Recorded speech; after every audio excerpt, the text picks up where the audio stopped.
அமெரிக்க ஜனாதிபதி Donald Trump இன்றைய தினம் ஈரானினுடைய மின்சக்தி கட்டமைப்பை முழுமையாக சேதப்படுத்துவேன் என எச்சரிக்கை விடுத்திருந்த நிலையில் இன்று அனைவரும் என்ன நடக்கப் போகின்றது என எதிர்பார்த்திருந்த போது தற்போது டொனால்ட் ட்ரம்ப் முற்றுமுழுதாக பின்வாங்கி இருக்கிறார், அந்தர்பல்ட்டி அடித்திருக்கிறார் என்றே கூற வேண்டும். ஏனென்றால் அவர் தற்போது தன்னுடைய தாக்குதல் திட்டத்திலிருந்து அந்த தாக்குதல் திட்டத்தை இடைநிறுத்துவதாக தற்போது அறிவித்துள்ள விடயம் மிகவும் பேசுபொருளாக மாறியுள்ளது. இந்த தாக்குதலை 5 நாட்கள் நான் இடைநிறுத்தி வைக்கின்றேன் என டொனால்ட் ட்ரம்ப் அறிவிக்கிறார். அதற்கு காரணமாக அவர் கூறுகின்ற விடயம் வேடிக்கையாக மாறியுள்ளது. ஏனெனில் அவர் கூறிய காரணங்களை கூறிய அடுத்த சில மணத்தியாலங்களிலேயே ஈரான் புரட்சிகர இராணுவப்படை மற்றும் ஈரான் அரசாங்கம் முற்று முழுதாக மறுத்து உண்மை இதுதான் என பகிரங்கப்படுத்தியுள்ளது பொதுவெளியில். தற்பொழுது டொனால்ட் ட்ரம்புக்கு பெரும் ஒரு பின்னடைவாகவும் அவர் பயந்து விட்டார் என்ற நிலையில் தற்போது விடயங்கள் பிரஸ்தாபிக்கப்படுகின்றமை முக்கியமாக மாறியுள்ளது. டொனால்ட் ட்ரம்ப் குறிப்பிட்ட கருத்து என்னவென்றால், அவருடைய உத்தியோகபூர்வ ருத் சோசியல் கணக்கில் அவர் ஒரு கருத்தை தெரிவிக்கின்றார். மத்திய கிழக்கில் நமது பகைமைகளுக்கு மொத்தமாக மற்றும் ஒரு முழுமையான தீர்வு காண்பது தொடர்பாக கடந்த 2 நாட்களாக அமெரிக்க கூட்டணி நாடுகளும் ஈரான் நாடும் மிகவும் நல்ல மற்றும் பயனுள்ள பேச்சுவார்த்தைகளை நடத்தியுள்ளதாக குறிப்பிட்டு அதில் நான் மகிழ்ச்சி அடைகிறேன் என அவர் தெரிவிக்கிறார்.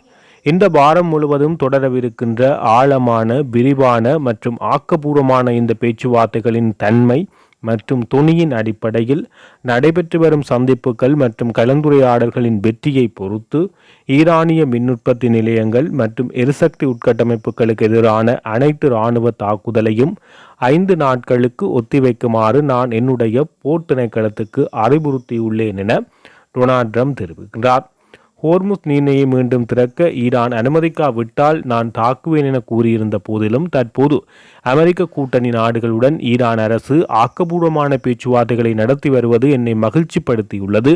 எனவே அதன் காரணமாக இந்த தாக்குதலை நான் ஒத்திவைக்கிறேன் என டொனால்ட் ட்ரம்ப் அந்த பின்வாங்கல் அறிவிப்பை மேற்கொள்கின்ற போது அதற்கான காரணமாக குறிப்பிடுகிறார்.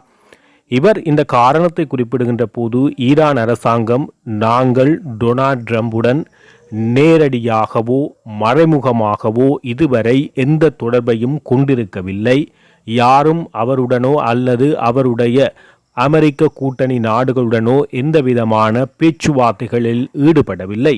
எனவே இவர் யாருடன் ஆக்கப்பூர்வமான பேச்சுவார்த்தையில் ஈடுபட்டு மகிழ்ச்சி அடைந்து 5 நாள் இந்த தாக்குதலை நிறுத்தி வைத்தார் என தெரியவில்லை என அவர்களுடைய அரச ஊடகங்கள் தகவல்களை வெளியிட்டு வருகின்றன. குறிப்பாக கோர்முஸ் நீரிணையை ஈரான் தன்னுடைய கட்டுப்பாட்டில் முழுமையாக வைத்திருக்கிறது. இதனால் உலக பொருளாதார சந்தையில் பெரும் பாதிப்பு ஏற்பட்டுள்ளது. இதன் காரணமாக கச்சா எண்ணெயினுடைய விலைகள் மற்றும் எரிவாயுகளின் விலைகள் அதிகரித்ததுடன் பல நாடுகள் தம்முடைய பொருளாதார நெருக்கடியை சீர் செய்யும் முகமாக பல கட்டுப்பாடுகளை, நிபந்தனைகளை தம்முடைய மக்களுக்கு விதித்து வருகிறார்கள். அமெரிக்காவிலும் இது பெரும் தாக்கத்தை ஏற்படுத்தியது. எண்ணெய்களின் விலைகள் அதிகரிப்பு காணப்பட்டது. இதனால் ட்ரம்புக்கு மிகவும் அச்சுறுத்தல் அமெரிக்க அரசினுள்ளேயே அவருக்கு எதிராக ஏற்பட தொடங்கியுள்ளது. யுத்தம் ஆரம்பிக்கப்படும் போதே ஆரம்பித்து ஒரு வாரத்துக்கு பிறகு செனட் சபையில் இவருடைய தீர்மானம் சரியா என வினவுகின்ற போது கிட்டத்தட்ட ஒரு 13 வாக்குகளால் தான் இவர் வென்றிருந்தாரே தவிர ஏனே அவ்வளவு பேர், ஒரு அரைவாசிக்கு மேற்பட்டவர்கள் இவருடைய கருத்தியலில் எதிர்ப்புடன் இருந்தார்கள். தற்போது அமெரிக்க மக்கள் பாதிக்கப்படுகின்ற நிலைமை அதிகரித்துள்ள நிலையில் அங்கு எதிர்ப்புகள் கூட தொடங்கியுள்ளது. இந்த நிலையில் ஈரான் இவர்கள் தங்களுடன் பேச்சுவார்த்தை நடத்தவில்லை என பகிரங்கமாக அறிவித்துள்ளனர். ஹோர்முஸ் நீரிணையில் இவர்கள் ஏனைய நாடுகளையும் மற்ற நாடுகள் ஐரோப்பிய நாடுகளும் பாதுகாப்பு வழங்க முன்வர வேண்டும் என ட்ரம்ப் அறிவித்த நிலையில் பலரும் கைவிட்டனர். இதனால் ஆத்திரமடைந்த ட்ரம்ப் அமெரிக்க ஐரோப்பிய நாடுகளையும் மற்றும் நோட்டோ படையினையும் கோழைகள் மற்றும் பல்வேறு விதமான விமர்சனங்களை முன்வைத்தார். இந்த நிலையில் பிரித்தானிய பிரதமர் கெய்ர் ஸ்டார்மர் அமெரிக்க ஜனாதிபதி டொனால்ட் ட்ரம்புக்கு தான் ஆதரவு வழங்குவதாகவும் அத்துடன் 22 நாடுகள் இதுவரை ட்ரம்புக்கு ஆதரவு வழங்குவதாக தெரிவித்துள்ளதாகவும் ஹோர்முஸ் நீரிணையில் ஈரானை எதிர்த்து தாக்குவதற்கு தம்முடைய இராணுவ போர்க்கப்பல்களை அனுப்புவதற்கு தயாராக இருப்பதாக அறிவிக்கிறார்கள். இந்த நிலையில் ஈரானும் பகிரங்கமாக அறிவித்துள்ளது, நாங்கள் நிச்சயமாக தாக்குவோம், கரையில் இருந்தும் வானில் இருந்தும் கடலில் இருந்தும் அனைத்து தாக்குதல்களும் தயாராக இருக்கிறது. மிதக்கும் கன்னிவெடிகள் உட்பட கீழிருந்து தாக்கக்கூடிய கன்னிவெடிகள் உங்களுடைய செயற்பாடுகளை பொறுத்து பதிவு வைக்கப்படும். அது எதிராளிகளினுடைய செயற்பாடுகளை பொறுத்தும் எதிராளிகளினுடைய நடவடிக்கை பொறுத்துமே அது அமையும். இதற்கு முழுமையான பொறுப்பு எம்மை ஆக்கிரமிக்க வரும் ஆக்கிரமிப்பு நாடுகளையே சேரும் எனவும் ஈரானுக்கு விதமான பொறுப்பும் இல்லை என ஈரான் தெரிவித்துள்ளது.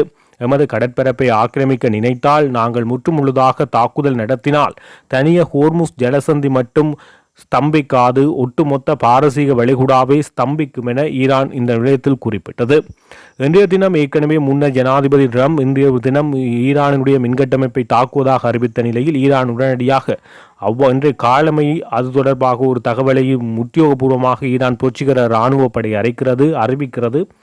நீங்கள் ஈரானினுடைய மின்கட்டமைப்பு வலையமைப்பை முற்றுமுழுதாக நிர்மூலமாக்கும் நடவடிக்கையை மேற்கொண்டால் நிச்சயமாக நாங்கள் அமெரிக்காவினுடைய மின்கட்டமைப்பு வலையமைப்புகள், மத்திய கிழக்கு நாடுகளில் உள்ள மின்சார வலையமைப்புகள் மற்றும் அமெரிக்காவினுடைய இராணுவ தளங்களுக்குள்ள மின்சார வலையமைப்புகள் அனைத்தும், மத்திய கிழக்கு நாடுகளில் அமெரிக்காவுக்குரிய மின்சார வலையமைப்புகள் அனைத்தும் அழிக்கப்படும் என நாங்கள் தெரிவித்த அந்த கருத்துக்காகவே தற்போது இந்த 5 நாட்கள் பின்னடைவை அல்லது தற்காலிக இடைநிறுத்தத்தை டொனால்ட் ட்ரம்ப் அறிவித்துள்ளாரே தவிர, ஈரானாகிய எங்களுடன் அரசு தரப்புடன் அவர் எந்த விதமான அல்லது அவருடைய ஆலோசனை நாடுகள் அல்லது அவருடைய கூட்டணி நாடுகள் எந்த விதமான பேச்சுவார்த்தையும் ஈடுபடவில்லை. இதுதான் உண்மையான காரணம்.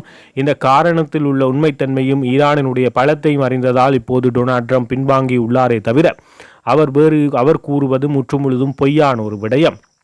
ஆனால் இன்றைய தினம் அமெரிக்காவினுடைய பலம் வாய்ந்த B-52 குண்டுவீச்சு விமானங்கள் ஈரானினுடைய எல்லைக்குள் நுழைய தயாராக நிலையில் காணப்பட்டதாக சர்வதேச ஊடகங்கள் தெரிவிக்கின்றன.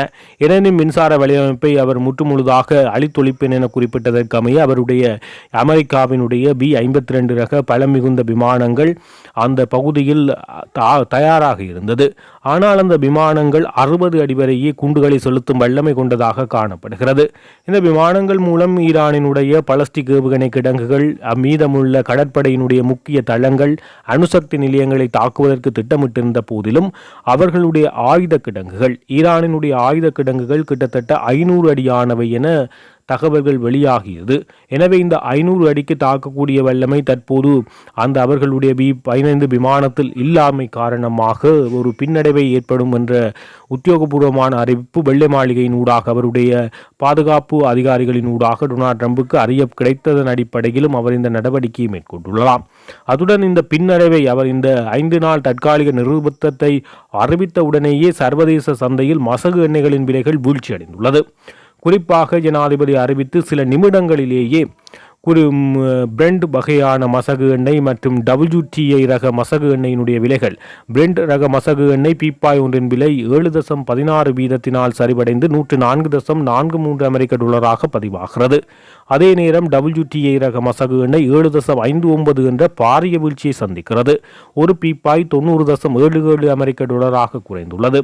இந்த அறிவிப்பு வெளியாக சில நிமிடங்களிலேயே இந்த குறைப்புகள் இந்த மத்திய சந்தையில் மத்திய கிழக்கு நாடுகளின் மத்தியில் இந்த மசகு எண்ணெயினுடைய விலை வீழ்ச்சியடைந்துள்ளமை இங்கு கவனிக்கக்கூடிய விடயமாக பார்க்கப்படுகிறது.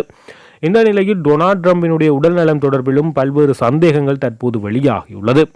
அவருடைய உடல் நலத்தில் குறைபாடுகள் காணப்படுவதாகவும் நேற்று முன்தினமும் இடம்பெற்ற நிகழ்வில் அவர் விமான நிலையத்தில் விமானத்தின் படிக்கட்டிலிருந்து இறங்கும் போது மிகவும் சிரமப்பட்டு கைப்பிடியை மிகவும் அழுத்தி இறங்குவதற்கு மிகவும் கஷ்டப்படுவதை அவதானிக்கக்கூடியதாக இருந்ததாகவும், பின்னர் கடற்படையினுடைய காற்பந்து விளையாட்டு தொடர்பான வீரர்கள் கௌரவிப்பினுடைய நிகழ்வு வெள்ளை மாளிகையில் இடம்பெற்ற போது அங்கும் ஒரு இடத்தில் அவர் ஒரு ஆசனத்தில் இருப்பதற்கும் மேசையிலிருந்து எழும்பி கதைப்பதற்கும் மிகவும் சிரமப்பட்டதாகவும் அந்த காணொளியினூடாக தெரிய வருகிறது. அத்துடன் அவருடைய கையில் நாவல் நிற புள்ளிகள், செந்நிற புள்ளிகள் காணப்பட்டதாகவும், அது தொடர்பாக வெள்ளை மாளிகை அதே விதமான பிரச்சனையும் இல்லை, ஒரு தோல் அலர்ஜிக் எனவும் மற்றும் சில அவருடைய மாத்திரைகள் தொடர்பாகவும் வெள்ளை மாளிகை சில விவரங்களை வெளியிட்டுள்ளது. அவருடைய உடல்நலம் குணமாக இருக்கிறார், அவருடைய மனநிலை சரியாக இருக்கிறது, அவர் எந்த குழப்பத்திலும் இல்லை, ஆரோக்கியமாக இருக்கிறார் என வெள்ளை மாளிகை தெரிவித்தாலும் அவருடைய உடல் ஆரோக்கியத்திலும் அவருடைய நினைவாற்றலிலும் மற்றும் அவர் மனநிலையிலும் பெரும் குழப்பங்கள் அல்லது பின்னடைவுகள் ஏற்பட்டுள்ளதாக தகவல்கள் வெளியாகியுள்ளது.